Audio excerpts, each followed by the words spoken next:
경제 시험이 얼마 안 남았네. 오늘은 세금 자격증 공부를 해야겠어. 우선 문제집을 풀어보자.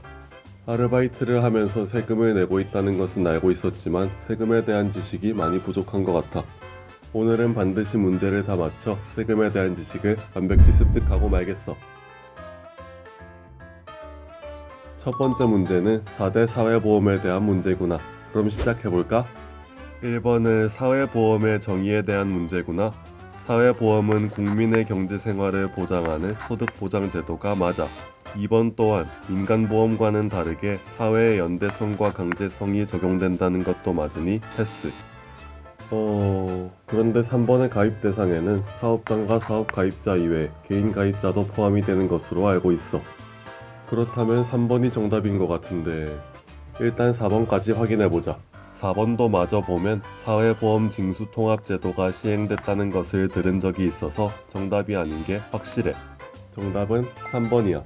그럼 정답지를 확인해볼까? 역시 정답은 3번이었어. 내 기억은 거짓말을 하지 않지. 그런데 사회보험 징수통합제도가 정확하게 무슨 제도인지 잘 모르겠어. 포리지를 자세히 살펴보자.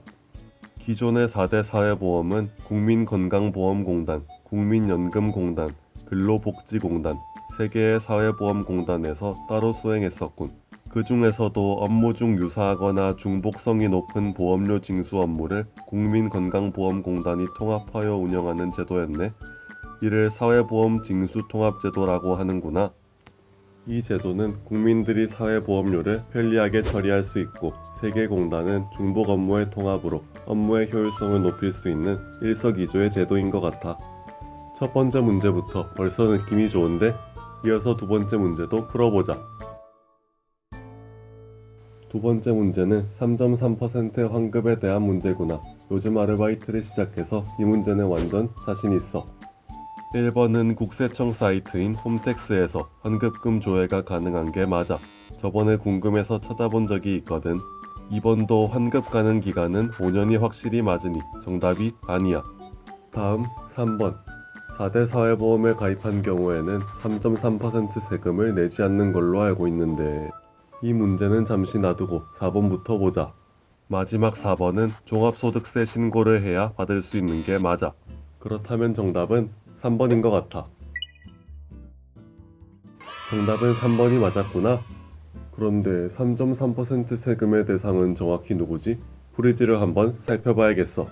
4대 사회보험에 가입된 일반 근로자와 달리 프리랜서, 일용직 근로자, 단기 아르바이트가 3.3% 세금에 해당되는구나. 사업소득세 3%와 지방소득세 0.3%가 더해지면서 3.3%의 세금이 계산되는 거였어. 이 부분은 내가 아르바이트를 하면서 내는 세금에 관한 정보이니 더욱더 잘 기억해둬야겠어. 이제 마지막 한 문제만 남았네. 이번 문제는 종합소득세에 대한 문제구나. 마지막까지 최선을 다해 파이팅! 1번의 종합소득세 신고, 납부 기간은 매년 5월에 진행되는 게 맞아.